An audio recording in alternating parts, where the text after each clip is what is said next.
Hello everybody, happy Tuesday. We are going live today with Nechama Cone or Nechama Music. We are 15 or 17 minutes late at this point. Yeah, like 17 minutes late. Um, no one's fault. Let's just say that. But it was good to start a few minutes late. I needed my morning time. Hope everyone's doing well. We are going to be discussing single life, coaching, therapy, all the fun things. We're just going to wait for Nechama to join. Okay, amazing. Thanks for joining, Nechama. Let me add you.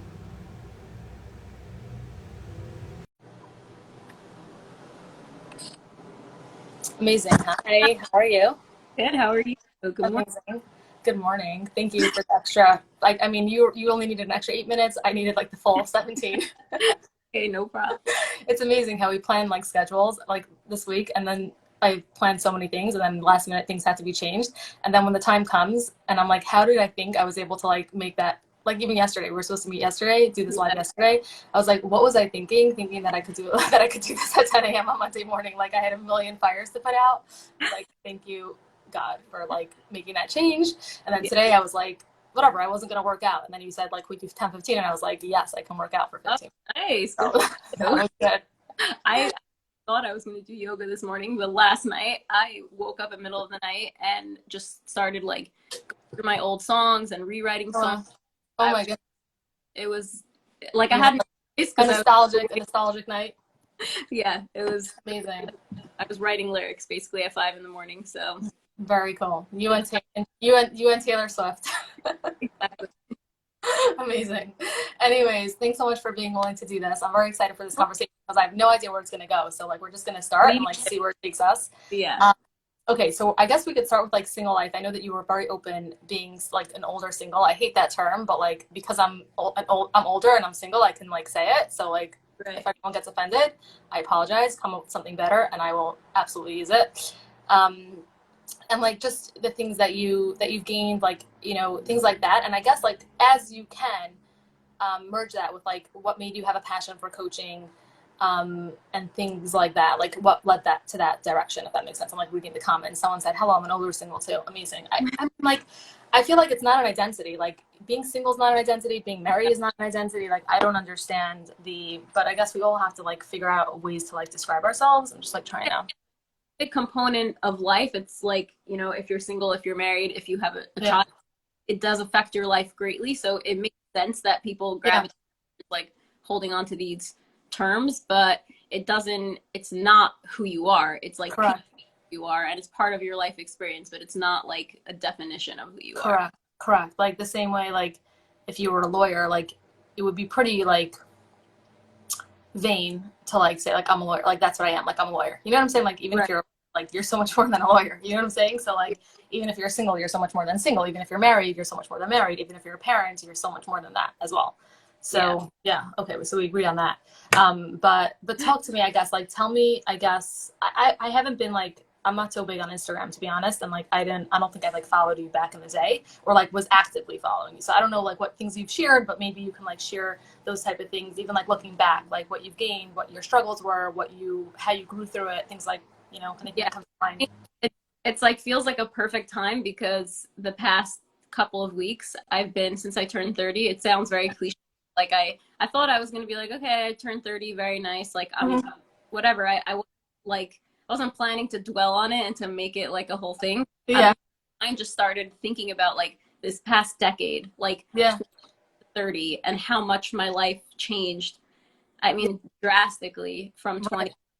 Like it's like a different, I could almost not recognize myself, and it scares me sometimes, but also amazing to think about like the journey that I've been on and the different people that I've met, the places that I've had, or even relationships that I've had. Like everything contributed to me being where I am right now, and happy where I am right now. It doesn't mean there aren't struggles, but that's another story. But like it's just such a crazy thing to think about this past decade, and it's just feels very fitting to like speak about the journey. But I don't even know like where to start. But when you're had it like if you can merge it with what made you want to become a life coach, for me it's like it is the same thing. It's not even like I have to try and merge it. It is my journey in the past 10 years led me to wanting to be like a guide for other people to have Yeah.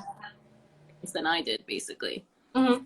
These kind of challenges, especially with like, you know, single life, dating, relationships, breakups, all these hard emotions, and like, you know, losing friends, like all these kinds of things. And then even Yeah. go the like you're engaged now, you're married now, just got married, and like trying to figure out how to navigate like living a totally different life. Like I was single up until I was 27, and then all of a sudden now I'm married and baby. So it's like how to navigate the The beginning. transitions and change is so difficult. Exactly. And like I think I asked you this and I don't remember what you told me, but like in your single, so like some of the things I guess we could talk about some of the things you struggled with as being single, and maybe like more of the later single years, maybe like from 25 to 27. Like I would imagine that's harder than from 20 to 25, but maybe the cutoff is different. Like everyone, it hits everyone differently. Yeah. But like, yeah, so maybe talk about that. And then like, I'm curious, like what type of supports did you use? I remember asking this and I really don't remember your answer. Like if you were into coaching at that point, because sometimes people have an amazing coach and then they're like, I want to get into this because like they've transformed my life.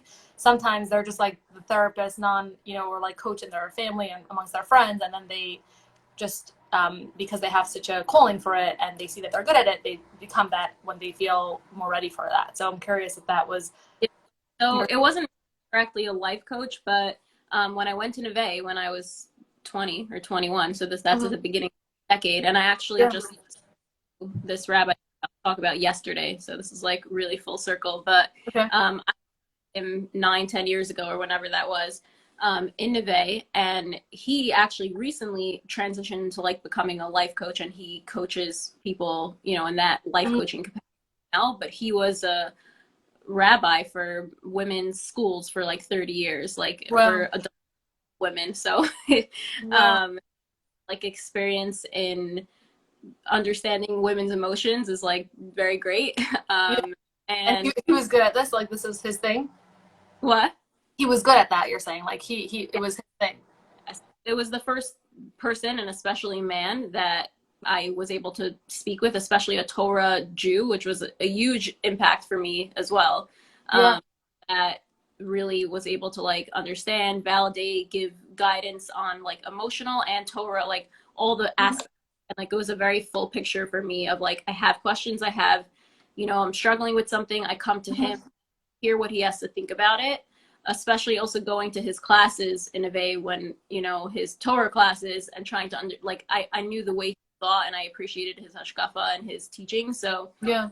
that was for me, I guess, like a big, that's a cliche thing to say, a big realization, but that's really why I named it that, because I feel like I say that word a lot.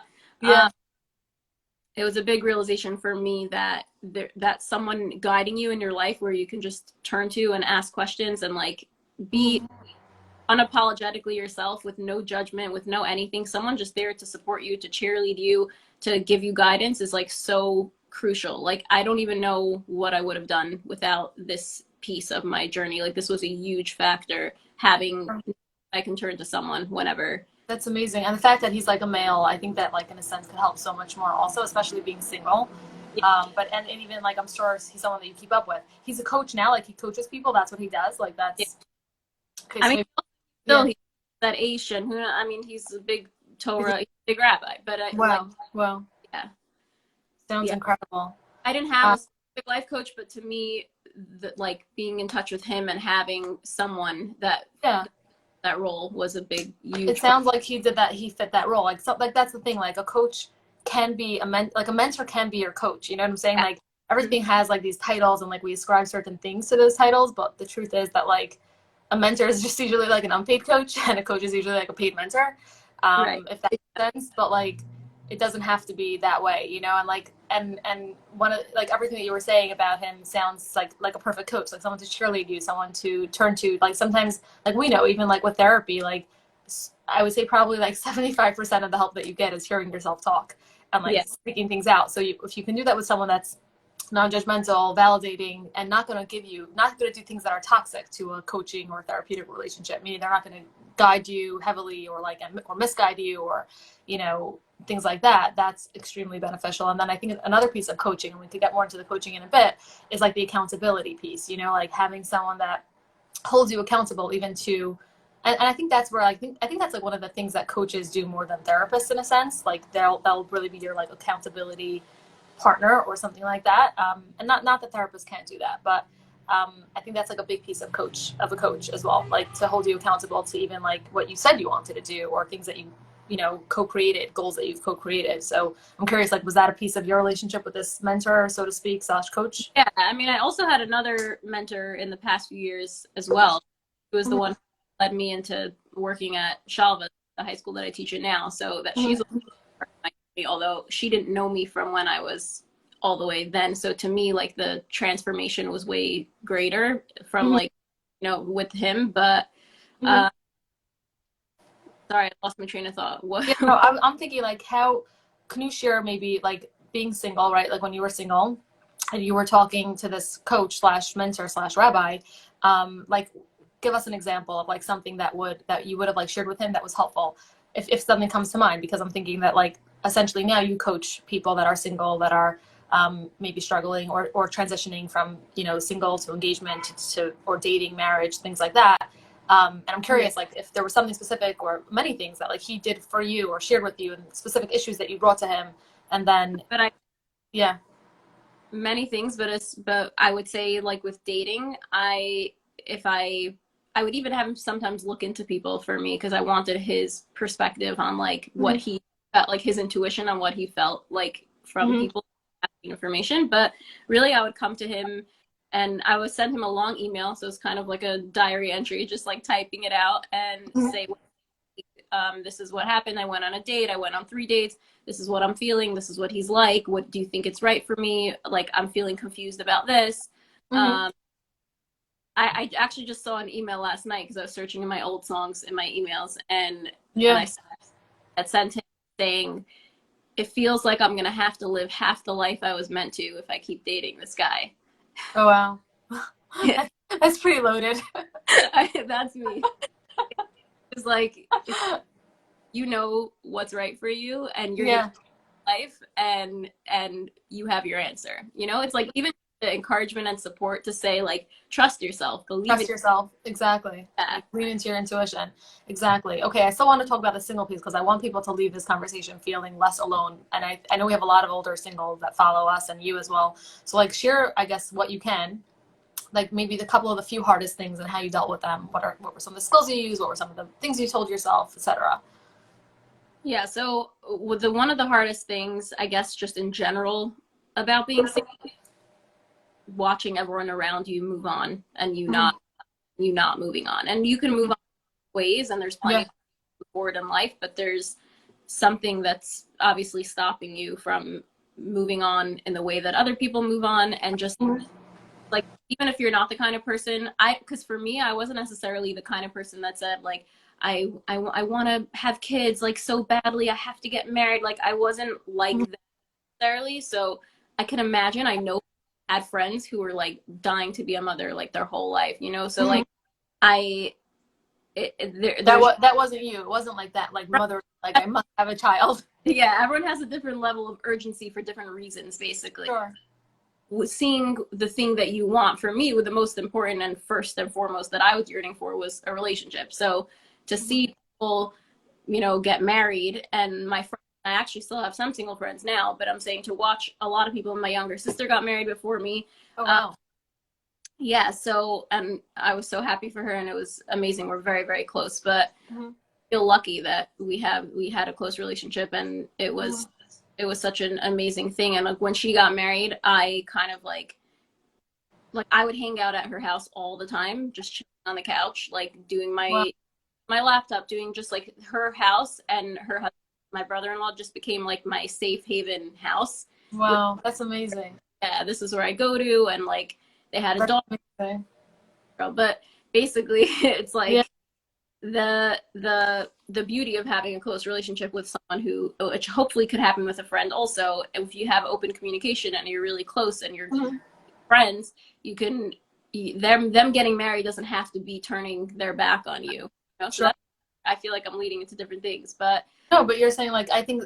Tell me if this is what you're saying. Like was it like a loneliness piece, or was it just like a longing for like a intimate relationship on an emotional level with somebody, or like just like yeah, it sounds like it was like I want to move on like everyone else was moving on, but like I'm trying to understand like the feeling, like of course classic there. You know, For me, I wanted people to identify like, and yeah. the fact that you said that like your younger sister got married before you, like that's also something we could maybe talk about, because I get a lot of questions from like AMAs about people that their younger sisters or younger brothers or younger siblings are getting married before them. Yeah. And how painful that is. And like I think that in retrospect we always look back and we're like, oh my god, it was like the best thing that ever happened. I love them. I love my new, you know, sister-in-law, brother-in-law. They're still like an amazing sibling to me, but I think that like going through it can be really torturous. So I'm curious if that was your experience or not, you know? Right. So it wasn't so much my experience, because I definitely, there was definitely a feeling of like, wow, I can't believe this is happening, and like I'm being left behind even more, that my younger sister is getting married before me. Mm-hmm. I also, I feel really lucky. I feel like I can't speak about it maybe as much. It's like our relationship was so close and so open that I was genuinely so happy for her, and she was so sensitive and caring about me in the process. So it felt, not even looking back, like even in it, it wasn't so. And it wasn't as painful, right? Right. And I think that's an important piece, like not to compare your experience if this is something you're going through with somebody else, because you know, for Nechama, maybe like it wasn't as difficult because they were so close, or maybe they were looking for different things in a guy, and we don't have to get into that, but like maybe not. I'm just like giving, you know, or maybe whatever dynamic of. Yeah, my sister and I share a lot of friends, and a Mm-hmm. lot, all of them were single. So we were all dancing and having fun at the wedding. God, And yeah, we're all in this together, and like, great, she's getting married, but like, it wasn't like me alone. And I think that's something, correct. have that experience where their sister or brother, whatever, is getting married, and like everyone's younger is like involved, and they're out of it. I wasn't. Exactly. That, Exactly. So I think that's like such an important point, to like the fact that you could be so honest that yeah, it wasn't so torturous for you during because of these dynamics, and yet I don't know if you hear that crazy honking, and yet apparently you do, and yet you were still able to like, so you were able to like know that this is a difficult thing, but you were fine with it. But yeah, other no, people have different. There are so many different circumstances that can create different feelings for people. So like if you're going through this, if someone else listening is going through this and you're not having an easy time with it, not before, not after, yeah. like know that this is really like, it can be a really difficult test. I could picture it being absolute torture if, you know, different Mhm. circumstances were different. And I did have some torturous moments definitely along the way. I guess some of the, like just being around family functions and things where you just wish you just had your person and you're not like alone. So that was, and for me, I really, the biggest thing of all of it was really, really wanting that relationship above everything else. Like not even just the status, which like you were saying, from 25 to 27, like that, it got harder, the status piece of it, but the genuine longing for a relationship, it was the kind of thing that like when I was 15, I was like, I hope I get married early, like right away. Yeah. Yeah. You wanted that person, that best friend or whatever. But and what say it again? I got cut off I'm from you. a people person. I love. I love relationships. Like it's so You're romantic at heart. You're like you're a songwriter. It goes. An artist. What was I just thinking? Was I? Oh yeah. So like we were saying, it was more like a longing. I was trying to get at the feeling. Was it like a loneliness? Did you feel like there were times that you were lonely, or it sounds like you had a pretty full circle of friends and stuff? Well, I definitely felt lonely at times, especially because a lot of my friends lived in different places. So even though we were close and they all came to like my sister's wedding, it's, you know, they live in New York, Muncie, which is not so far, and I did see them here. Like, I mean, some lived in LA and in Israel, and it's just it's frustrating even more when you're single. It's still frustrating for me now that I don't get to see them as much as I. It's even more so when you're single because you don't have that immediate support around you. And now I have immediate support. So even though I wish for that support, that friendship, closer, it's not the same pain as it was single for sure. So amazing. Right. And that makes total sense. Like, you know, when you're single, like that distance is magnified, and when you're married, it's easier to accept. Because like you still, like you're never too alone, or it's not as frequent, or it's not as intense, or whatever it is. Like that makes sense. I see we have like 10 minutes left, so I want to make sure that we get to a couple of more things. I'm looking at our little notes here. you were saying like things that have helped you. So maybe we could talk about that for a bit. Then we'll get to a little bit of the coaching.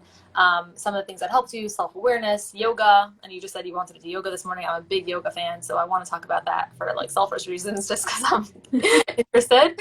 And exercise being a priority, caring about learning, strong connection with friends. Well, we spoke about the friends piece, I think, but go for it. Tell me what's on your mind about like things that have really helped you and maybe continue to help you, or what things have helped you that don't continue to help you. They were just things that you used while you were single, if that's a thing. So loving to learn is tied in like Torah and Judaism, and it's also on its own. So like I love to learn new things. Depends. Obviously, Okay. I agree, but whatever. Yeah. Things, and I like to expand my mind and to read nonfiction books and stuff like. I've always been that way, and I think that that's a big help in developing yourself, like investing into yourself and not passing the time just like watching TV. I totally watch TV. I'm just saying, like, I also these kind of books, so I think just both of them, like, you know, so that really helped me develop who I am and just give me to do in my life, and not because I was bored. I was in school, I was working a few jobs, like I was doing music. Like it's not even for boredom, it's just for to fill your mind and heart. Fill your mind. Yeah, it's like stimulation. Like I'm totally, like I can totally identify with you. I'm obsessed with learning. Like I love to learn. They're obviously not like how to build an IKEA desk, but like things that are like self-help related, business, finance, mental health. Love watching money YouTube videos, like yeah, exactly. So like all those things are like way up my alley, and like those things like over, let's say like a long yontif, like I'll feel like deprived, like if it's like a 3-day yontif and like I didn't listen to anything, like any knowledge, any podcast, like I'm like, oh my gosh. And I'm not the same with reading. Like I could read and I'll read, but like it doesn't do the same thing for me as much as like listening. It's just much more stimulating. But again, it's like it's the learning piece that's like stimulating, and I think that's like the piece, like it helps to be stimulated. I don't know if everyone's like that. So like I can't say that's like a blanket. Like some people just really don't like to like learn anything. I say to find the things that fill you up. Really to just take a look at yourself and be like, what do I appreciate in life? Like what do I enjoy in life? What makes me feel alive, makes me feel like I'm growing, makes me you're not moving, and people are moving on in other ways, like we said before. So if you're not moving, growing, and going towards something, you're gonna feel left behind, because you're not, like, if you can't accelerate in the same way, at least accelerate in other ways, because every human being wants to feel like they're moving forward and wants to life is happening for them.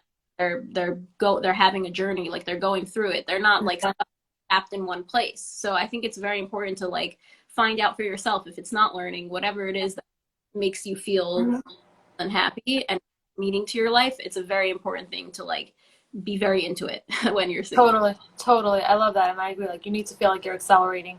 One of the things that I would recommend doing, if you feel like you're not sure of like what would be that thing for me, is to think about yourself in 10 years from now. You're married, you have kids, and then you look back and you're like, what am I regretting that I didn't do? Like, what is that thing that like I wish I would have learned? I wish I would have taken the time to explore. It might even not be something that like you're super passionate about, but it might be something that you just know that you want to get done. So I'm just giving an example. Like, let's say you want to understand like just basic accounting, basic taxes, basic like things. Like maybe that bothers you that you don't understand that. You're like, in 10 years from now, like even if my husband understands it, I still want to understand it a little bit. Like this is a total example. It happens to not be true with me, but like then like you can take the time now to do it, and you feel like you're moving forward in your life. It might be gardening. It might be anything.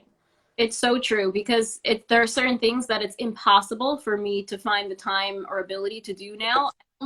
Look back at the years that I spent doing certain things, like the learning that I did and the skills that I've gained, and I'm just like thanking my past self so much. I'm just like, thank you for your life. Seriously, don't not take that's what it is. It's like when you're single sometimes and you feel like other people are not taking you seriously, you could forget to take yourself seriously. Forget that you are important, and the importance that your life is important, and everything about your life is important, and you can't forget that or get lost in this lack of identity. Like if you're saying, oh, everyone identifies people as single, married, status, whatever, doing the same thing. This is tough love. You're doing the same thing if you're. I love tough love. Yeah.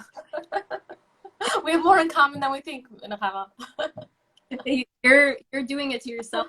not taking the years that you have and saying like, I'm gonna make the most out of it and I'm gonna become the best person that I could be and the most me that I could be, so that I can have such a strong foundation to build upon. And I'm not like sitting here wasting my years. It's like, it's such a shame to waste Right.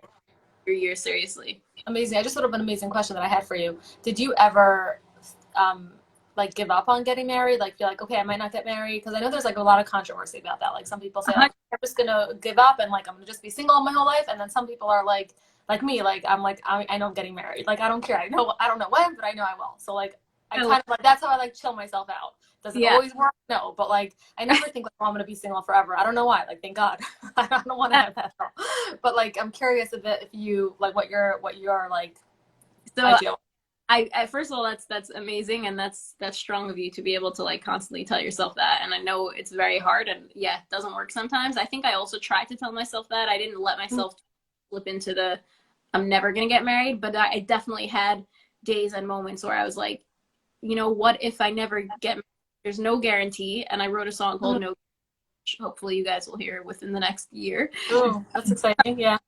Yeah, it's like there's no guarantee about what's going to happen in the future. And sure. So in a way, it's very disheartening. And in a way, it's also like, if I don't know what's going to happen and it's uncertain, then I have no choice almost but to surrender to right now and say, what could I do right now to make the best that it could be? And to say that, like, that's also why I wrote the song I Still Have You, because it was talking about, and that's another thing that really helped me, was building my amuna and growing in my spirituality.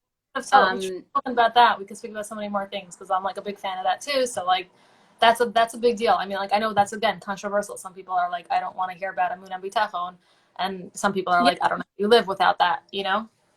For many years I didn't want to. It didn't always work for me. There came a clicking moment where like I relationship that I was dating someone for a long time and it didn't work out. When this was I thought like we were engaged, we were going to get married. Like this was, I think I was 24. So it's like there's, sorry, I'm getting by something I saw in the comments, but what's it called? Like you're saying there's a time that you like that you surrender to like the Muna Bitachon piece that you were saying there was like a turning point.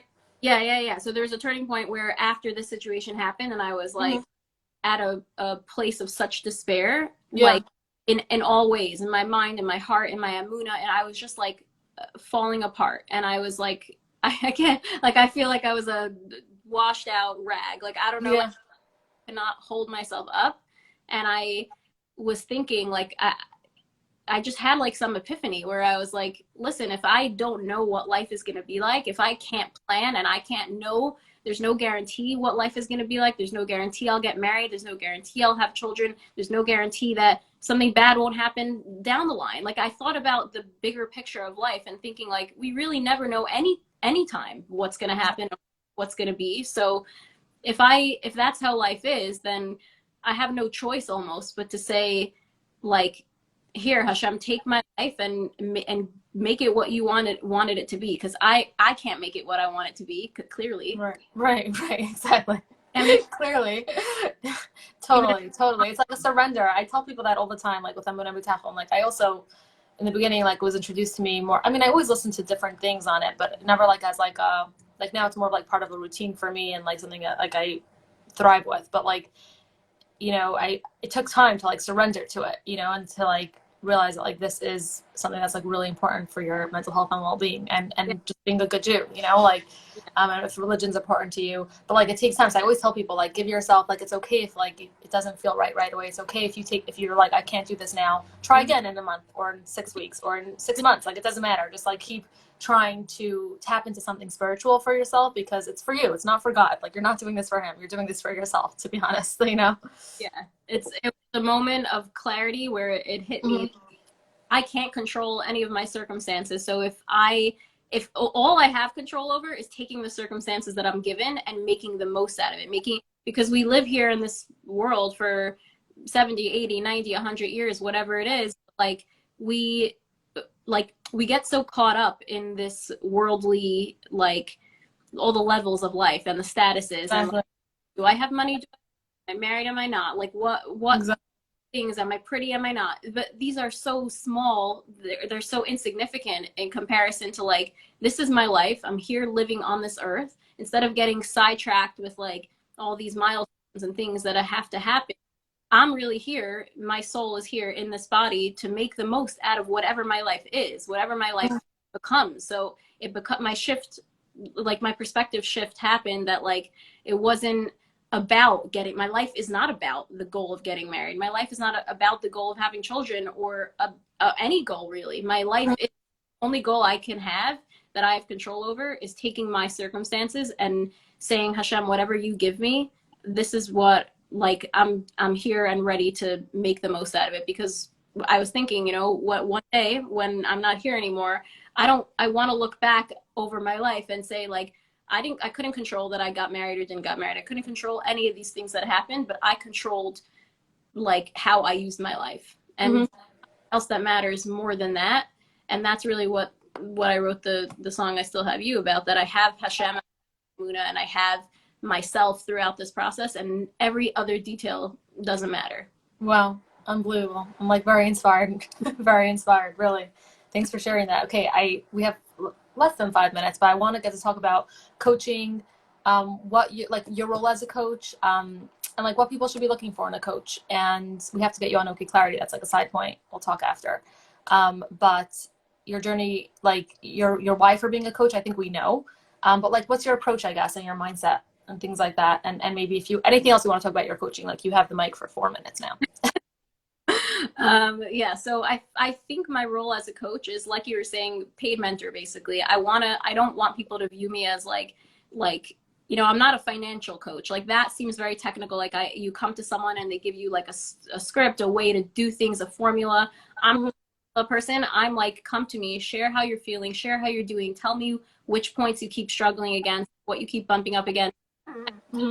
Understand you so I can help like guide you to healthier ways to cope, different ideas of what to do. And like you were saying, the accountability, I'm very much into that, where it's like, I'm not a therapist, so I'm not gonna, I am gonna validate, but I'm saying I'm not gonna like validate to the point of just like constant validation. I'm gonna validate to where we're, and hold you accountable, like both. Yeah, exactly, where we're gonna get somewhere. And then I'm gonna ask you like, did you get to do this? Why or why not? And like, and keep moving so that the guidance is very practical and can really make a difference in someone's life. And I had someone who I coached for 4 times, like we had 4 sessions, and she said she feels radically different than she did before she started. Like she didn't need me anymore. She's like, I gained, because those 4 sessions were packed with like, here's how to make your life better in these areas. And I try to keep it as like loving but practical as possible. So that's how I see it. I love that. The best way to be a coach or even a therapist is to put yourself out of business. Like that's what they say. The problem is that too many coaches, therapists, any this can be with anybody, a financial advisor, that they try to keep themselves in business, but that's like keeping the client stuck. Profession has this. Exactly. And I know that you have like some cool like membership. Remind me again about that. Started the membership community as a way, first of all, it's very cheap per month compared to like paying for sessions. And like I wanted people to have access to a place where they could learn and grow about different life topics. Like we talk about, you know, dating, we talk about mindfulness, we talk about whatever different life topics. Every month we choose a topic, and it's like all the women in the membership community can private message each other. They can private message me, post in the main group. They can post in a group where it's like there's just for single women, for married, for mothers. So it's all these ways that like people can share with people that are in their life stage, not in like with everyone. And it's a place for learning and growing and connection. And it's a thing that like if someone doesn't have the money to do, you know, for personal one-on-one coaching, or they're just the kind of person who likes to connect and share with other people. People are asking advice questions, and we have a game night, we have live Zooms, like it's an interactive community that's amazing. All women, I'm assuming, right? This is for women. Women only, and 18 and over. 18 and over. I love that. So I'm sure like you have single moms, dating people, single people, the whole gamut. I love that. I think that's brilliant, by the way. And we didn't get to talk about yoga, so we'll have to talk about that offline or next time. I do like mindfulness on another time. Yes, amazing. This has been incredible, Nechama. Thank you so much for sharing so like openly, and like being so willing to share. I can see why like your followers and people that know you are absolutely obsessed. And yeah, and if anyone has any follow-up questions, you can leave them in the comments. I'm going to add you as a collaborator to this video so you can post it as well. Yes. And Sorry, missed yeah. trying to answer whatever. If you want to leave a comment on the post, like I'll answer. Yeah, any questions that we didn't respond to, then just like repost them as comments and we'll try to respond.